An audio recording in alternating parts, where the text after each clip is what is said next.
Obadiah. The vision of Obadiah. Thus saith the Lord God concerning Edom, We have heard a rumor from the Lord, and an ambassador is sent among the heathen.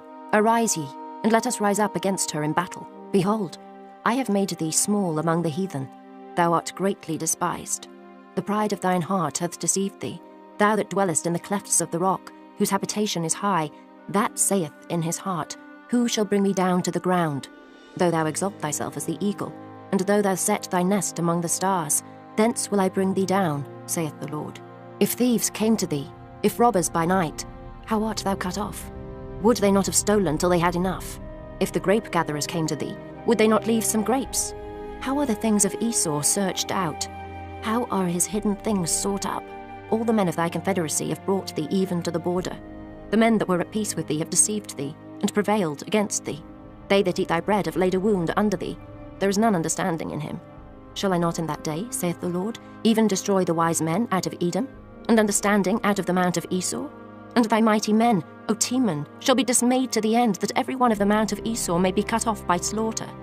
For thy violence against thy brother Jacob, shame shall cover thee, and thou shalt be cut off forever. In the day that thou stoodest on the other side, in the day that the strangers carried away captive his forces, and foreigners entered into his gates, and cast lots upon Jerusalem, even thou wast as one of them. But thou shouldest not have looked on the day of thy brother, in the day that he became a stranger, neither shouldest thou have rejoiced over the children of Judah in the day of their destruction, neither shouldest thou have spoken proudly in the day of distress. Thou shouldest not have entered into the gate of my people in the day of their calamity. Yea, thou shouldest not have looked on their affliction in the day of their calamity, nor have laid hands on their substance in the day of their calamity. Neither shouldest thou have stood in the crossway to cut off those of his that did escape. Neither shouldest thou have delivered up those of his that did remain in the day of distress. For the day of the Lord is near upon all the heathen. As thou hadst done, it shall be done unto thee. Thy reward shall return upon thine own head. For as ye have drunk upon my holy mountain, so shall all the heathen drink continually. Yea, they shall drink, and they shall swallow down, and they shall be as though they had not been. But upon Mount Zion shall be deliverance, and there shall be holiness, and the house of Jacob shall possess their possessions. And the house of Jacob shall be a fire, and the house of Joseph a flame, and the house of Esau for stubble, and they shall kindle in them, and devour them.